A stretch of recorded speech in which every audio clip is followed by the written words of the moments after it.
자, 계속해서 조세 정책론이라는 주제 하나 보겠습니다. 그래서 쟁점이 한 서너 개가 이제 구성이 되게 될 텐데요. 자, 먼저 지금 이제 최근에 나왔던 문제, 조세 분류라고 해서 이거 나중에 세법 공부하시면 겁나 쉬운 문제가 되게 될 텐데, 지금 이제 부동산 활동에 따른 조세 분류라고 해서 취득 단계에서 부과하는 세금이라는 것이 있습니다. 그래서 취득세하고요, 등록 면허세가 주된 세금이 될 테고, 취득세를 낼 때 같이 내는 세금이 있습니다. 그걸 우리가 지방교육세라고 부르게 될 테고, 그 다음에 취득세를 낼 때 같이 내는 세금에 농어촌 특별세라고 하는 세금이 소위 부가세라고 해서 같이 세트로 내게 돼요. 그래서 취득세 내야 될 때 두 가지 세금 내야 되고요. 등록면허세 낼 때는 지방교육세가 부가세로 구성이 되어 있습니다. 그 다음에 보유 단계에서 내는 세금, 중심적은요, 재산세와 종부세라고 하는 것이 있게 돼요. 그래서 재산세, 지방세 일종이 되게 될 것이고요.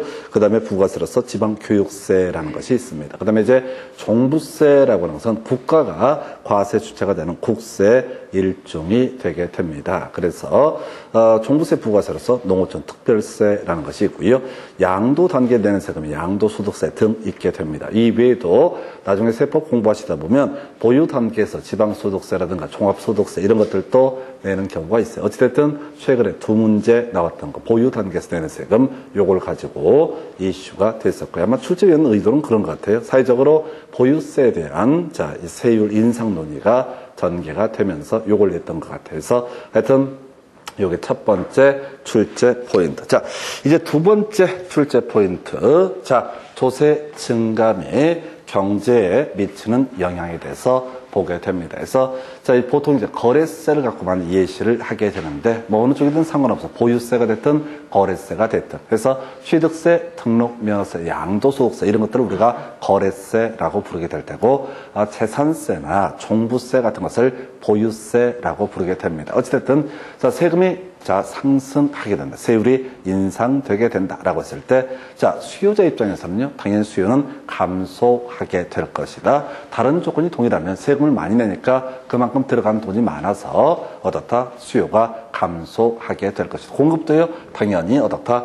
감소하는 그런 모습을 보이게 됩니다. 그래서 수요가 감소하고 거래가 줄어들게 될 것이다 라고 하는 거. 그러다 치고 여기서 이제 출제 이슈는 경제적 순손실. 수요자 입장에서, 공급자 입장에서, 그 다음에 정부 입장에서. 그럼 미리 답을 알고 들어가셔야 돼. 답은 뭐겠어요? 정부 입장에서만 논의를 하게 됩니다. 그래서 시험 지문 구성할 때 수요자 얘기도 하고 공급자 얘기도 하고, 근데 마지막 단계가 뭐가 된다? 그 정부 입장에서 얘기를 하게 되죠. 그래서 첫 번째, 거래세가 인상되게 되면 수요자 입장에서는 상대적으로 남는 게 어떻다?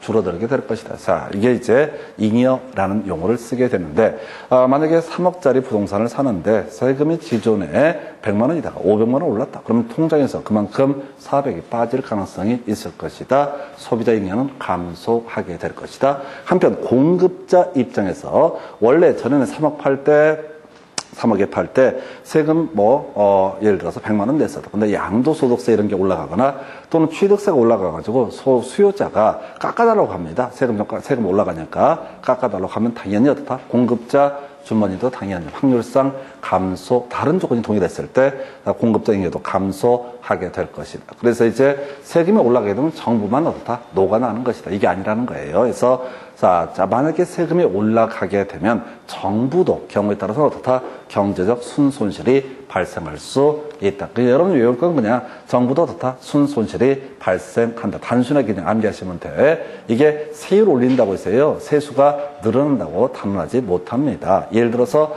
양도소득세를 올리잖아요. 그러면 취득세를 올리잖아요. 그럼 취득을 안 해버려요. 거래가 있다. 현저히 줄어드는 문제가 발생한다. 그런 사태가 터지게 되면 어떻다? 정부도 경제적 순손실이 발생할 수 있다. 또 공급자가 안 팔아버려요. 어떤 이유가 있어서. 그러면 거래 자체가 죽어버리기 때문에 정부도 어떻다? 경제적 순손실이 발생할 수 있다. 물론 여기서는 얘기할 때 수요가 탄력적으로 반응했을 때 또는 공급이 탄력적으로 반응했을 때 정부도 경제적 순손실이 발생할 수 있다. 이런 식의 논리 구조예요. 탄력적으로 반응한다는 얘기는 사람들이 세금을 올리니까 거래를 줄여버리는 현상을 가리켜서 뭐라고 한다? 탄력적으로 반응한다. 그럼 이제 비탄력적으로 반응을 한다라는 얘기는 그냥 세금을 얼마를 때리든 말든 그전에 하던 대로 쭉 관성대로 가는 것을 비탄력적. 그래서 답을 외우셔야 돼. 우리가 얼핏 생각해보면 세율 올라가면 정부만 재미를 본다라고 오해할 수 있는데 경우에 따라서 어떻다? 정부도 경제적 순손실이 발생할 수 있다. 그럼 시험 문제를 구성할 때는 상식이랑 약간 어긋나게 내는 거야. 그래서 세율이 올랐을 때 어떻다? 정부도 경제적 순손실이 발생할 수 있다. 탄력적, 비탄력적은 그 다음 얘기고 답부터 먼저 외우고 들어가시라고. 탄력적, 비탄력적 이렇게 디테일하게 안 낸다니까. 지금 나중에 문제 분석해보면 아주 그냥 이걸 수험생들을 개쓰레기로 보는 것 같아. 유치 찬란하게 구성한다고. 유치 찬란하게 구성을 계속 냈던 것들 내고 계속해서 단순하게 낸다고. 근데 수험생들은 또는 이제 강의하시거나 이런 분들은 맨날 극단적인 상황을 상정을 해놓고 어렵게 공부를 하신다고. 뒤지게 어렵게. 막 경우에서 탄력적인 경우와 비탄력적인 경우 놀고 있네지. 여기서 수십 문제를 만드는 게 아니라 2, 3년에 한 문제, 3, 4년에 한 문제 구성하니까 가장 특이한 걸 갖고 답을 구성을 한다고요. 아까 분야가 상한제 보셨으면 아시잖아. 딱 하나 분야가 상한제 배제 도시형생활주택 관광특구는 분야가 상한제 적용을 하지 않는다. 이거 딱 하나 외워갖고 모든 문제를 풀 수 있게 구성한다고. 마치 전혀 다른 문제처럼 구성하지만은 분야가 상한제 적용한다라고 하는 거. 그래서 거기에 앞에 들어가면 들어가면 안 돼. 도시형생활주택 관광특구 들어가면 안 된다. 그리고 또 하나 이슈가 됐던 것이 지금 이제 적용한다라는 표현 앞에 들어가면 안 되고 분양가 상한제 적용할 수 없다라는 명제 앞에 도시형 생활주택 관광특구는 없으면 있어야지 오른편 이런 식으로 문제 구성. 지금 문제를 다양한 것처럼 보이고 있지만 그래서 제가 이제 수험생들 얘기 중에 제일 가소로운 얘기가 문제를 많이 풀어봐야 된다 이렇게 해서 어서 주워 들은 건 있어. 공부도 더럽게 못하면서 많이 풀어봐서가 아니라 답이 되는 명제를 미리 선입관을 가지고 이 파트에서는 어떤 걸 최소한 답으로 뽑는다라고 하는 걸 미리 외우고 들어가셔야 된다고. 안 그러면 아까 똑같은 그 문제를 가지고요. 시험장에서 안 보인다니까요. 얼마나 가슴이 벌렁벌렁 하면서 이게 어떻게 빨리 읽으려고. 그럼 계속 헛바퀴 도는 거야. 아까 우리 엽기적인 문제 1번부터 4번까지 너무나 쉽게 깔아주면서 5번에 아주 지랄 연병을 해놓은 문제가 있다고. 미친놈들처럼 말을 막 꽈놨다고. 뭔 말인지 말도 이해도 안 돼. 근데 시험장에서는 공포가 엄습해 오니까 이게 뭐가 틀렸다는 걸 알아야 될 것 같은 불길한 예감이 드니까 몇 번이고 읽어본다고. 어차피 안 된다고. 쉽게. 그래서 이것도 뭐라고요? 전부도 어떻다? 경제적 순손실이 발생한다. 자, 상식이랑 어긋나는 부분이니까 이걸 갖고 답을 구성해요. 이게 두 번째 출제 포인트. 세 번째 포인트라고 하는 거. 자, 최대 4개까지 갈 수 있으려나? 자, 세 번째 포인트를 가서 보시게 되면은, 자, 지금 다시 좀 앞밑으로 내려가야 되나요? 해서, 자, 지금 조세 동결효과라는 주제 설명드리겠습니다. 자, 동결효과는, 자, 거래세 인상 때문에 발생하는 효과. 특히 양도소득세가, 세율이 급등을 하게 된다라고 했을 때, 지금 팔게 되면 세금을 겁나 많이 내야 되니까, 사람들이 어떻게 한다? 바로, 오히려 거래를 뒤로 미루는 현상. 그래서 이제 어떤 문제가 터지게 되면 거래를 뒤로 미루게 되면은 그 동네 수요는 있단 말이에요. 예를 들어서 대치동 얘기를 한번 해볼까요? 대치동에 들어가서 돈 있어. 집값 걱정 없이 사는 사람이야. 그래서 대치동 집값이 한 20억 돼가지고 요거 거래가 자꾸 일어나니까 계속 가격이 1억, 2억, 3억에서 1년 사이에 겁나 많이 뛰어버려요. 그래서 아예 거래를 막으려고 정부에서 양도소득세를 중과를 해버린다고요. 그러면 원래 매물이 100개가 돼야 되는데 매물이 5개로 줄어들어. 5개로 줄어드는 사람 입장에서는 어차피 매물 없으니까 부르는 게 값이야. 원래 한 24억 불러야 되는데 그냥 30억 불러버린다고. 그래도 매물이 없으니까 사람들이 오히려 그 가격에 사는 현상. 그래서 원래 양도소득세를 중과하는 이유는 이 과정에서 거래를 좀 위축을 시켜서 가격을 억제하기 위한 수단이 되는데 오히려 동결효과, 얼음 땅 멈추는 거야. 모두가 거래를 멈추면서 일부가 거래하면서 오히려 가격이 급등하게 되는 현상을 뭐라고 한다? 동결효과. 지문 한 2번 나왔었고요. 쟁점한테. 자, 이제 네 번째 포인트이자 가장 어려울 수도 있는 주제가 바로 조세 전가라는 개념이 되게 됩니다. 자, 요즘에 이제 그 이슈들 나오잖아요. 집값 뜰 때 항상 인터넷 댓글에 사람들이 쓰는 것 중에 하나가 보유세 인상해라. 보유세 인상을 해라. 보유세 재산세나 종부세를 겁나게 띄워버리면은 어떻게 진짜 다주택자가 집을 다 토해낼 게 아니냐. 그러면 공급이 늘어나게 되니까 어떻다? 시장이 안정이 될 거다. 물론 이제 그게 꼭 틀렸다 이런 말은 아닌데 이 조세 전가라는 개념을 알게 되면 꼭 그런 것만도 아니다. 예를 들어서 만약에 재산세 1,000만 원 받다가 2,000만 원으로 올리잖아요. 그러면 그 집주인이 어떻게 한다고요? 월세나 전세 보증금에 그걸 전가를 시켜버리는 거야. 그러면 어떻게 돼? 결국은 형편 어려운 사람들, 내 집 갖고 있지 않는 사람들이 또 그 세금을 덤태기를 쓰는 효과. 이걸 우리가 뭐라고 한다? 조세 전가라고 얘기를 합니다. 그래서 보유세를 올린다고 해서 다 해결되는 게 아니에요. 요즘에 이제 주택시장 동향을 보아하면 보도가 맞다라면 다 정확한 보도인지 모르겠지만은 서울 지역 주택가격이 안정세, 안정 하락세로 전환되게 되면서 바로 나타나는 현상 중에 하나가 전세가 이런 게 급상승하는 이런 모습이 나타난다고 그럽니다. 그래서 그게 꼭 어떤 인과관계인지 어쩐지 모르겠지만은 하여튼 세상일이 결코 쉽지가 않다. 이게 이제 결론인데 지금 조세 전가는 뭐라고요? 조세 전가는 원래 법에서 얘기하는 납세 의무자가 아니라 그것과 관련돼 있는 다른 사람이 조세를 떠안게 되는 것을 가리켜서 뭐라고 한다? 조세 전가라고 이렇게 부르게 됩니다. 그래서 이것도 깊이 가면 안 돼 해서 우리가 탄력적과 비탄력적의 개념을 잡으셔야 돼. 해서 탄력적이다라고 하면 어떤 상황 변화에 대해서 능동적으로 대응할 수 있는 걸 뭐라고 한다? 탄력적이라고 얘기합니다. 예를 들어서 땅값, 음식값이 오르네 해서 나 안 먹어. 이거 안 먹을래. 이렇게 하는 게 뭐다? 다 탄력적이다. 근데 오도 가도 못하고 그냥 어차피 그 있죠. 예를 들어서 담배값이 제일 좋은 케이스예요. 담배값 같은 경우는 중독이 되어 있는 상태이기 때문에 담배값을 올리더라도 어쩔 수 없이 피워야 되는 사람들이 있단 말이에요. 이미 중독이 된 상태이기 때문에 이런 걸 우리가 뭐라고 한다? 비탄력적. 이렇게 이제 탄력적과 비탄력적의 뉘앙스만 가지고 가시는 거예요. 자, 조세가 부담이 되게 됩니다. 그러면 이제 납세 의무자, 세법상 납세 의무자고 실제 세금을 부담하는 담세자라고 하는 개념을 만들어냅니다. 그래서 이때 이 개념상 집주인을 우리가 공급자라고 부르게 되고 세입자를 가리켜서 수요자라고 이렇게 전제를 하게 됩니다. 그래서 임대주택을 집을 여러 채를 갖고서 집을 빌려주고 있는 사람한테 재산세를 중과를 하게 된다라고 했을 때 경우에 따라서 누가 세입자인 소비자가 전체 세금을 떠안는 수가 있다. 전세 대란이 나가지고 어떤 경우 전세 매물이 없어. 전세 매물이 없으면 아무리 그 세금 정부에 내야 될 돈만큼 거기다 세에다 전가를 하더라도 다 세입자가 결국은 들어올 수밖에 없다. 이걸 이제 우아하게 그럴싸하게 얘기하면 비탄력적인 사람이 다 세금을 더 많이 부담한다. 근데 문제에서는 더 많이 하면 애매하니까 극단적인 경우를 상정하는 거야.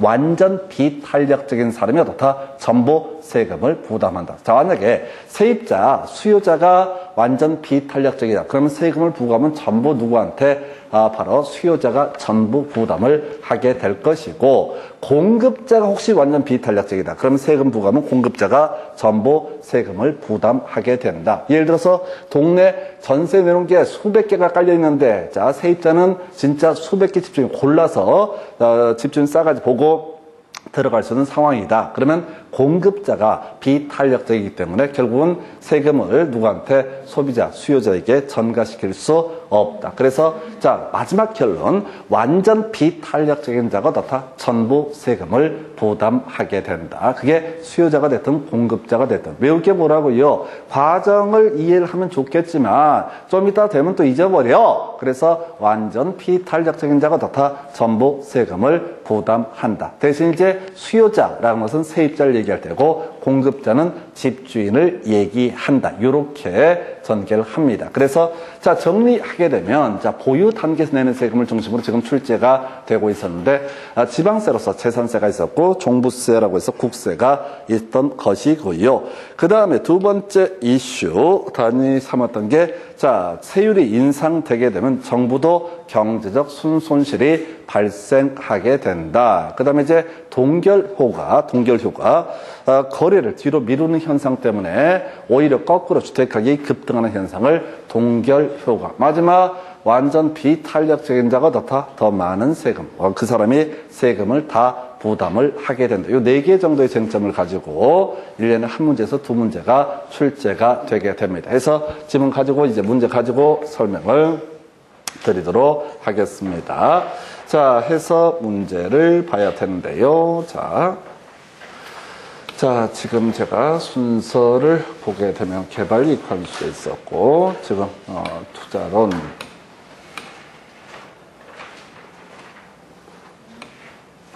자, 요거부터 가볼까요? 자, 29회 때 나왔던 문제.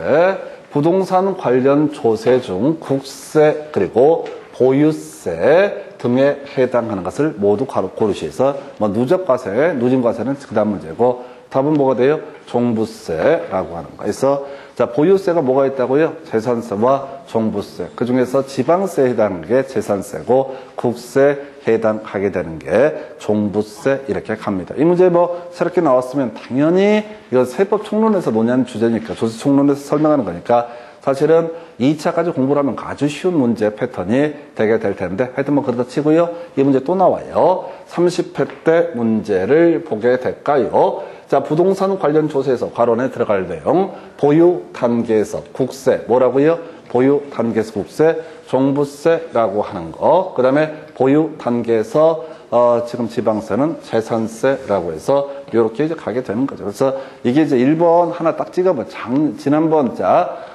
문제만 파악하게 되면은 설마 양도소득세를 보유 단계에 낸다는 생각을 안 하시거든. 세법 공부를 하기 때문에 그냥 쉽게 보는 거야. 그러니까 이런 문제를 볼 때도 막 읽어보지 마. 그냥 또 이렇게 바로 보유 단계, 자, 국세, 종부세. 이게 어디서 비슷한 문제가 있었냐면 우리 그 입지계수 할 때, 자, A도시 X산업이 입지계수도 있었고 B도시 Y산업이 입지계수 전체분의 일부. 그때 일 없이 읽어보고 나서 찾는 게 아니라 전체분의 일부 바로 치고 가자는 식으로 가야 되지. 그 표가 막 바뀌고 이렇게 되는데 그걸 개별적으로 하나하나 문제를 많이 풀어서 해결되는 게 아니라 미리 훈련을 하셔야 돼요. 문제 개수를 줄이되 어떻게 한다고요? 기본 문제 푸는 심지어 계산 문제로 했던 것조차도 아예 문제 푸는 순서를 미리 다 외우고 들어가시는 거야. 그게 한 문제를 풀더라도 실제 영역가가 있어요. 숫자 바뀌고 등등 하는데 문제를 여러 번 풀어서 막연하게 이게 실력이 쌓아간다는 게 아니라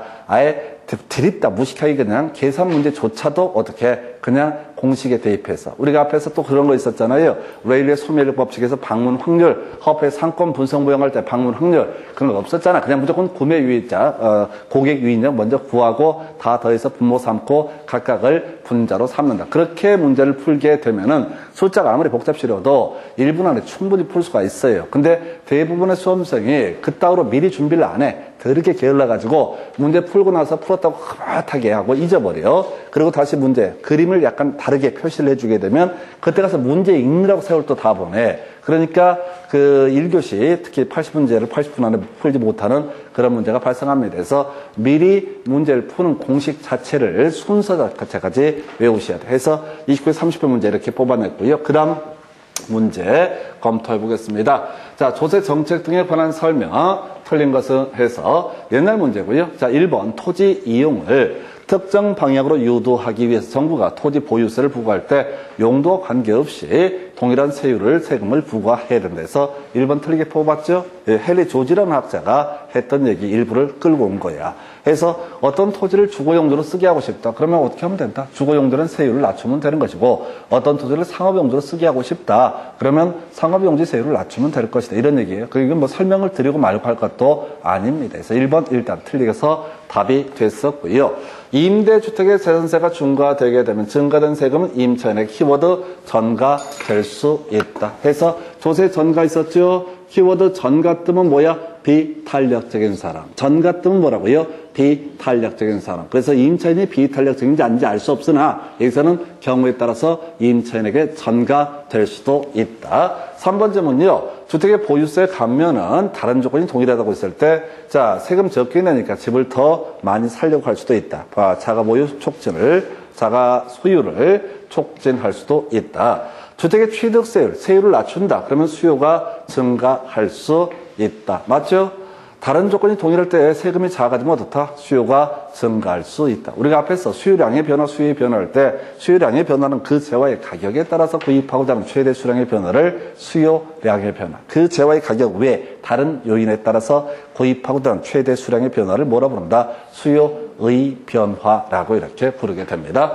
자, 공공이임대주택의 공급 확대는 그 재산세가 임차인에게 전가되는 현상을 완화시킬 수 있다. 키워드 뭐라고요? 전가. 조세 전가라고 하는 거, 비탄력적인 사람이 어떻다? 더 많은 세금을 부담한다. 근데 이임대주택과 관련해서 공공이임대주택을 많이 공급하면 세입자 입장에서는 선택지가 많아지기 때문에 어떻다? 탄력적이 되게 된다. 그래서 조세 전가 현상을 완화시킬 수 있다. 그럼 키워드로 가십시다. 전가 뜨게 되면 어떻다? 비탄력적인 자가 더 많은 세금을 부담한다. 그래서 이 조세 전가를 막기 위해서는 탄력성을 부여하는 것이 필요하겠다라고 할까. 그래서 답은 1번이었고 좀 쓸데없는 문제를 구성했고, 대신 앞으로 이제 이런 거죠. 조세 전가라고 하는 것들 주요 출제 포인트가 된다. 이렇게 힌트를 주는 것이고요. 그 다음 주제 살펴보도록 하겠습니다. 부동산 조세에 관한 설명, 옳은 것을 고르시에서 소유자가 거주한 주택에 재산세를 부과하면 수요가 증가하면 정신병자들이지 세금이 올라가는데 수요가 더 증가하지는 않을 것이다. 해서 1번 틀리게 뽑아냈고요. 2번 질문요. 재산세를 부과하면은 임대주택의 공급이 증가하고 라고 해서 틀렸죠? 임대주택에서 재산세를 많이 때리기 시작한다. 그러면 더 이상 공급을 줄이게 될 것이다. 라고 이렇게 봐야겠고요. 3번 질문요. 주택의 취득세를 낮추면 수요가 감소한다. 맞죠? 아까 비슷한 것과 만나듯이 취득세를 낮추면 수요가 증가한다가 돼야 되죠? 증가한다가 돼야 되죠? 세율이 낮아지면 수요는 어떻다? 증가한다. 아까 비슷한 거 뭐 하나 있었잖아요. 바로 앞에 문제 중에서. 자, 어딨지? 자, 취득세를 낮추면 수요가 증가할 수 있다. 요걸 이제 25회 때 나왔었고 28회 때는 거꾸로 취득세를 낮추면은 수요가 감소할 수 있다. 이렇게 해서 틀리게. 답이 아니게 해서 한번 답이 아니면 계속 아니야. 다 사이드로 빼게 됩니다. 자, 그래서 이렇게 보셨고, 주택 공급의 동결 효과란 가격이 오른 주택의 소유자가 양도소득세를 납부하기 위해서 주택의 처분을 적극적으로 추진하지 않는 현상, 뒤로 미루는 현상. 그래서 틀렸고요. 자, 지금 여기서 이제 자, 5번을 답을 뽑게 될 텐데, 이게 아까 25회 때 조세 전가라는 얘기 2번 나왔었죠? 조세 전가. 누가? 비탄력적인 사람. 좀 더 구체적으로 얘기하면 완전 비탄력적인 사람이 어떻다? 전부 세금을 부담하게 된다. 그래서 5번이 좀 까다로웠어요. 뭐라고 표현하냐면, 자, 공급의 탄력성이 0. 이걸 우리가 달리 표현하면 경제론 할 때 뭐라고 한다? 완전 비탄력이라고 얘기를 하게 되죠. 무한대 값을 뭐라고 한다? 완전 탄력. 그 다음에 0이라고 하는 걸 뭐라고 한다? 완전 비탄력. 그래서 공급의 탄력성이 완전 비탄력적이다. 그러면 자, 공급자가 어떻다? 전부 세금을 부담한다. 토지 시장에 있어서 공급자는 토지 소유자가 되게 된다. 약간 어려웠던 문제. 해서 다시 조세 전가 완전 비탄력적인 사람이 어떻다? 전부 부담하게 된다라고 하는 거. 완전 비탄력을 달리 표현하면 자, 가격 탄력성 0, 0이라는 값이 완전 비탄력이다. 이렇게 얘기를 합니다. 해서 답은 5번 이렇게 구성을 합니다. 자, 그 다음에 이제 검토 드릴 주제. 자, 주택 구입에 대한 거래세 인상에 따른 경제적 후생 변화 틀린 것을 고르시오. 라고 되어 있죠. 해서 자, 거래세가 인상되게 된다. 그러면 이제 수요에 있어서는 순손실을 발생한다. 공급도 순손실이 발생할 수 있다. 정부도 어떻다? 순손실이 발생할 수 있다. 답을 미리 외우고 들어가셔야 돼. 답을 외우고 들어가야 된다고요. 시험 문제 답을 맞추는 거는 어떤 문제가 나올지도 모르는데 어떤 문제가 나오든 간에 내가 읽어가지고 이 해석을 해갖고 답을 맞추겠다 이렇게 생각하면 택도 없는 소리고요. 답을 미리 외우고 들어가셔야 돼요. 그래서 자, 보니까 자, 수요가 더 탄력적이면 공급자의 부담이 커진다. 이걸 달리 표현하면 공급이 더 비탄력적일 때 공급자가 더 많은 세금을 부담한다. 맞죠? 아까 조세 전가 더 비탄력적인 사람이 어떻다? 많은 세금을 부담한다. 그래서 수요가 공급보다 탄력적이면 공급이 더 비탄력적이라는 얘기니까 공급이 어떻다? 더 많은 세금을 부담하게 된다. 다시 누가 비탄력적인지를 찾아봐야 된다고? 아까 비탄력적인 사람이 더 많은 세금을 부담한다. 완전 비탄력이 전부 세금을 부담한다. 이런 얘기 있었잖아요. 그래서 1번 틀렸나요? 1번 다시 수요가 공급에 비해서 더 탄력적이면 더 비탄력적인 사람은 누구? 공급. 그래서 공급자의 부담이 더 커지게 된다. 옳은 표현. 2번 지문이요. 자, 공급이 수요에 비해서 더 탄력적이면 이라고 됐죠? 그럼 수요가 더 비탄력적이니까 수요자의 부담이 커진다. 조세 전과 지문 2개 구성을 했네요. 3번 지문, 수요자가 실질적으로 지불하는 금액이 상승함으로 소비자 잉여는 감소한다. 산 사람 입장에서 주머니 남는 금액이 작아진다. 마찬가지로 공급자가 받는 가격이 하락하기 때문에 생산자 잉여도 감소한다. 우리 괜히 읽은 거야. 답은 다 정해져 있는데 바로 정부도 경우에 따라서 경제적 순손실이 발생할 수도 있고 아닐 수도 있다. 즉 수요나 공급이 탄력적으로 반응하게 되면 정부도 경제적 순손실이 발생할 수 있다라고 하는 거. 해서 정부는 경제적 순손실이 발생하지 않는다. 해서 틀리게 뽑는다고요. 해서 지금 4가지 쟁점을 가지고 주구장창 우려먹고 있습니다. 그래서 답은 5번 이렇게 되는 거예요. 그러니까 이걸 잊지 말고 거래세가 인상되면 어떻다? 정부도 경제적 순손실이 발생한다. 이렇게 그냥 무식하게 외우시라고. 시간이 없다니까요. 오늘 못 외우고 다음 수는 뭐 이해하고 밤에 가서 안 돼. 답이라도 먼저 외우고 들어가셔야 돼. 거래세 인상 뜨게 되면 마지막 정부도 그냥 문제를 구성할 때 정부도 경제적 순손실이 발생하도록 규정을 한다고. 그렇게 구성을 한다고요. 왜? 이 시험 보는 사람들 공부 더럽게 안 하거든요. 와서 상식으로 자기 대가리로 풀려고 그런다고. 세금이 올라가면 정부가 재미만 보겠지 이렇게 생각한다고. 아니 수험생들의 수준 공부하는 수준 깊이가 그 정도라고. 그러니까 출제위원들은 약 올리는 거야. 약간 우리가 많이 유식한 사람이니까 유식한 걸 알려줄게 이런 식으로 얘기한다고. 그러니까 우리는 아예 거꾸로 치고 갈 때 이게 이해가 되고 뭐 시간 많으면 이제 이해가 되겠지. 근데 시험을 봐야 되니까 그냥 정부도 계피를 보게 된다. 아예 이렇게 다이렉트로 외우고 들어가셔야 된다고요. 그러면 이 문제 또 낼 수 있어. 옳은 것을 고르시면 이거 다 거꾸로 치면 돼. 이 지문을 다 거꾸로 치면 된다고요. 그러면 이제 전혀 또 새로운 문제처럼 보이는 거죠. 또는 이게 너무 밋밋하면은, 자, 여기다가 어떻게 장난을 치냐면, 예를 들어서, 지금, 수요 곡선이 완전 비탄력적이면, 이렇게, 수요자가 전부 부담한다를 공급자가 전부 부담한다. 공급 곡선이 완전 비탄력적이면, 수요자가 부담한다를 공급자가 다 부담한다. 이런 식으로 막 깔아버린다고. 그럼 막 생각해. 막 옆으로 그려보고 세로로 세우고 이렇게 간다고. 그게 아니라, 답을 외우셔야 된다고. 정부도 경제적 순손실이 발생할 수 있다라고 하는 거. 답을 외우고 들어가셔야 됩니다. 자, 그 다음에 이제 검토 드릴 주제가요. 수요 및 공급 등에 관한 설명. 틀린 것을 고르시오라고 해서 자, 볼까요? 수요가 곡선이 변하지 않을 때, 세금 부과에 따른 경제적 순손실은 공급이 비탄력적일수록 커진다. 그래서 아까 봤던 문제 똑같은 얘기야. 자, 지금 정부는 수요나 공급이 탄력적으로 반응할 때 경제적 순손실이 커진다라고 했었죠.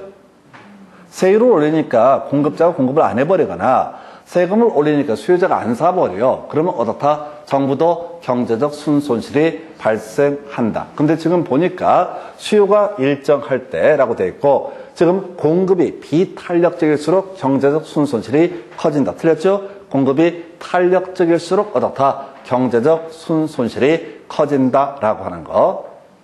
갑자기 세금 때문에 공급자가 물건을 안 내놓는다고요. 그러면 정부의 세수입도 감소하게 된다. 이게 나름 어려운 문제죠. 그래서 다시 갑시다. 자, 지금 세율이 인상되게 됐을 때, 수요나 공급이 혹시 탄력적으로 대응하게 되면은 그때는 정부도 경제적 순손실이 발생할 테고, 수요나 공급이 비탄력적으로 반응하면 그때는 이제 세수입이 증가하겠죠. 그래서 제가 전에 예를 들었던 게 담배값 인상 사건이었어요. 2,500원에서 4,500원 올리게 됩니다. 그럼 만약에 수요자가 탄력적으로 반응을 한다. 그래서 이제 담배 같은 경우 수요자는 문제가 될 테니까 너무 비싸서 담배 안 피우겠다고 다 끊어버린다. 그러면 정부에 세 손실이 발생하게 될 것이다. 그런데 2,000원 올리는 것 자체가 이제 정부 입장에서는 지금까지 데이터 한번 보면 신의 한 수죠. 왜? 비탄력적으로 반응하게 그 정도 선에서 올렸으니까. 만약에 진짜 정부가 국민의 그 뭐 등등 건강을 생각하고 등등 하게 되면은 2,500원에서 한 25,000원 올려주면은 담배 다 끊을 겁니다. 너무 부담스러워서. 그때는 어떻다? 탄력적으로 반응한다라는 의미가 될 테고, 그러면 정부는 완전히 세수입 개판 나게 되겠죠. 그럼 아이디어 낸 사람은 작살날 겁니다. 하여튼 그렇다 치고, 자, 아까 나왔던 문제를 약간 응용해서 1번 집은 틀리게 구성했고요. 자, 나머지 내용들은 경제론 파트에서 논의하는 주제라서 지금은 지금은 생략을 하겠습니다. 그래서 자, 다시 갑시다. 세 수입이라고 하는 거, 수요나 공급이 탄력적으로 반응하게 되면 오히려 정부도 어떻다? 경제적 순손실이 발생하게 된다라고 하는 거. 조세 정가랑 약간 달라지는 느낌이 있죠. 조세 정가에는 비탄력적인 사람이 더 세금을 많이 부담한다라고 했었고, 정부의 세 손실은 탄력적일수록 어떻다? 세 손실은 더 커지게 된다. 어찌됐든 간에 지금 28회 때 문제하고 아까 이 문제가 언제야? 자, 26회 때 문제. 이거 다 똑바로 공부하신 26회 때 문제의 맥을 나머지를 다 하려고 하지 말고 5번 지문의 의미만 똑바로 알고 있으면은 28회 때 문제에서 바로 1번에서 그냥 답을 주잖아요. 답을 주잖아요. 똑같은 문제를 그렇게 낸다니까요. 근데 왜 저 점수들이 안 나와? 안 나오는 이유는 딱 한 가지. 안 외워서 그런 거, 안 외워서. 그러니까 다 하려고 해서 욕심을 부리거나 아예 안 하거나 둘 중에 하나인데, 한다고 하더라도 사람들이 그 와중에 시간을 내서 열심히 하시려고 하니까 꼬이는 거예요. 답이라도. 어떤 주제가 주어지면은 그게 어떤 식으로 응용이 돼 나오든 간에 명제 하나 정확하게 외우고 있으면 답을 쉽게 맞추실 수 있습니다. 28회 때 나왔던 주제, 26회 때 문제 보셨고, 28회 때 문제 보셨고요. 그 다음에 이제, 검토할 게, 자, 부동산 정책 등 틀린 것은 전체적인 문제입니다. 그래서 이 뒤에 문제는, 자, 우리 토지 이용에 있어서 용도적 지구라고 하는 것은 사회적 후생 손실을 완화하기 위해서 지정한다. 그래서 지역지구제, 부의 외부 요구를 제거하기 위한 것이다. 2번, 주택시장에서 단기적으로 수요에 비해서 공급이 부족하게 되면은 시장 실패가 발생할 테고, 정부가 주택시장에 개입하는 근거. 키워드 뭐라고요? 시장 실패는 어떻다? 정부의 주택시장의 개입 근거가 되게 된다.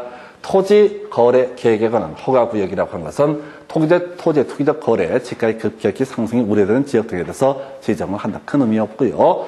자, 분양가 상한제, 실수요자의 내 집 마련 부담을 완화하기 위해서 도입됐다. 자, 그럼 5번 질문 별 쓸데없는 문제입니다. 그래서 주택 보급률이 100% 넘어서게 되면은 정부가 주택시장에 개입하지 않는다. 별 의미 없어요. 24회 때 문제고 벌써 7년 전 문제입니다. 자, 이게 뭔 얘기냐면은 이미 우리나라는 한 5년 전에 주택 보급률 100% 돌파했습니다. 근데 정부에서 끊임없이 주택 정책을 계속 내놓고 있습니다. 왜? 수도권의 자가 보급률이 한 58%밖에 안 되기 때문에 그 지분이 어떻다? 단순하게 전국적인 주택 보급률만 가지고는 논할 수가 없다. 주택이 보급률이 200%가 되더라도 또 내 집 없는 사람들이 있을 수 있다고요. 집을 200채, 300채 갖고 있는 사람들이 있다라면 그때는 계속해서 보유세를 올린다라든가 뭐 등등 종부세를 올린다든가 이런 식으로 해서 정부가 부동산 시장에 개입을 하게 될 것이다. 그리고 이런 것은 소위 간접적 개입 방식이 될 것이다. 그래서 답은 5번인데 오래전 문제고 별 큰 의미 없고요. 그 다음 문제. 자, 지금 보니까 다음 중 틀린 것을 고르시오. 개발권 양도제라고 하는 거. 개발 제한으로 인해서 규제되는 보전지역에 발생한 토지 소유자의 손실을 보전하기 위해서 개발권이라는 것을 부여했던 제도. 옳은 표현. 2번. 다른 조건이 일정할 때 정부가 임대료 한도를 시장 균형 임대료보다 높게 설정하게 되면 아무 약발이 없지요. 정부에서 50만 원 받고 있는데 야 60만 원 이하로 받아라고 정책을 발표를 했다고요. 그러면 부동산 시장에 영향을 준다, 주지 않는다? 주지 않는다. 그래서 2번 틀렸다고요. 그러니까 지문을 읽지 마시라고 어떤 명제가 주어지면 몇 개 외우면 지겹게 해온 얘기 이거잖아. 자, 지금 균형 임대료보다 높게 설정하면 아무런 영향을 주지 않고 균형 임대료보다 낮게 설정을 하게 돼야지 어떻다? 임대료 하락의 효과가 있다. 이렇게 설명을 드렸습니다. 그래서 2번 지문, 자, 틀리게 구성이 됐었고요. 자, 헨리 조지는 토지세를 제외한 모든 조세를 없애고 토지세만으로 충당하는 토지 단일세를 주장을 했다. 옳은 표현. 자, 별 의미 없습니다. 이거 나오고 다시 안 나왔다고, 어쩌다 한번 나오고 다시 안 나왔다고 이런 걸 쫓아가시면 안 된다고. 보통 수험생들은 처음 나오는 지문 있으면 좋아가지고 막 파고 들어가요. 그러니까 작살나는 거야. 자, 4번. 공공토지 비축제도는 정부가 토지를 매입하는 보유하고 있다가 적절한 때 이를 매각하거나 공공용으로 사용하는 제도. 옳은 표현. 부동산 개발에 있어서 수용 방식의 문제점 중 하나는 바로 갈등. 자, 보상 과정에서 발생하는 갈등에서 별 의미 없는 얘기들이죠. 어렵지 않은 주제고요. 해서 답은 2번 이렇게 구성을 했고요. 자, 그 다음 문제 가서 확인해 볼까요? 정부가 시행 중인 부동산 정책 등에 관한 설명, 옳은 것을 고르시오. 해서 자, 첫 번째 부동산 가격 공시 제도에 따라서 자, 시군 구청장이 공동주택 가격을 공시. 틀렸죠? 아까 뭘 갖고 뽑았더라? 개별 주택 가격. 국토부 장관이 공시한 데에서 30회 틀리게 뽑았고요. 자, 우리 개별 들어가 있으면 누가 하고? 시군 구청장. 개별 공시지가 개별 주택 가격은 누가? 시군 구청장. 공동주택 가격 등은 누가? 개별 없으면 국토교통부 장관. 그래서 개별 없는데 시군 구청장이라고 해서 틀리게 뽑아낸 겁니다. 아까 봤던 주제 다시 한번 확인하는 거죠. 그 다음에 이제 2번 토지 선매는 시군 구청장이 토지거래 허가를 받아 취득한 토지를 이용 목적으로 이용하고 있지 아니한 데에 대해서 끄트머리 수용하게 하는 제도. 틀렸죠? 앞쪽 볼 필요 없고 토지 선매 협의는 뭐라고요? 협의를 통해서 취득하는 제도이지 수용하는 제도가 아니다. 수용은 강제적으로 토지 소유자 의사에 반해서 땅을 뺏는 것을 뭐라 부르고? 수용이라 부르고. 선매 협의는 먼저 선자 살매자, 먼저 선사, 먼저 사보겠다고 의사 제안하는 것. 그래서 이것도 그래. 읽을 때 토지 선매는 끄트머리 가서 한번 쓱 보시라고. 수용 아니야. 강제하는 절차가 아니다. 해서 틀렸고요. 부동산 거래 신고 계약 체결일로부터 30일 내고, 자, 이건 잔금 지급일 60일 아니야. 고쳐봤자 의미 없어요. 이런 고칠 필요 없어. 고쳐봤자. 나중에 부동산 거래 신고 등에 관한 법률에서 공부를 하면 되는 거로 해설하지 마시라고 기출문제다가. 다시 볼 거 아니지 않습니까? 어차피. 누가 봐, 이걸 힘들어서. 지금 오늘 몇 개씩, 5개 있으면 답이 되는 거 1개라도 똑바로 외우자. 이렇게 가셔야 된다고. 자꾸 이제 이해될 것 같으면 자꾸 양을 늘려요. 그러면 전체가 다 말려버려요. 그 다음에 4번. 주택의 선분양 제도는 주택 공급을 감소시켜서 라고 되어 있죠? 이미 틀린 거야. 주택의 선분양 제도는 미리 자 완성되기 전에 팔아먹는 거죠? 그래서 주택의 공급량을 어떻다? 증가시킬 수 있다. 돈 없어도 일단 지어 올릴 수 있으니까. 그래서 틀렸고. 5번. 자, 8년 이상에서 준공공 이임대주택 몇 년? 8년. 기업형 이임대주택 몇 년? 8년. 단기 이임대주택 몇 년? 4년. 그것만 4년이고 나머지 다 8년입니다. 이건 이제 법령 개정 때문에 제가 집어넣은 거고 실제 시험 문제의 답은 아니었어요. 그래서 이렇게 보셨어. 그래서 자, 지금 부동산 가격 공시도 아까 30회 때 나왔던 답들 설명드렸어. 자, 국토부 장관 들어가면 표준지 공시지가, 표준주택가격, 공동주택가격, 개별 공시지가나 개별 주택가격은 시군 구청장이라고 하는 거. 이렇게 설명드렸고, 선매에는 절대 수용과는 관련이 없다. 3번 같은 건 너무 어렵고요. 그다음에 읽지 말라고, 많이 읽지 마시고 거의 그냥 앞에서 바로 답 주니까.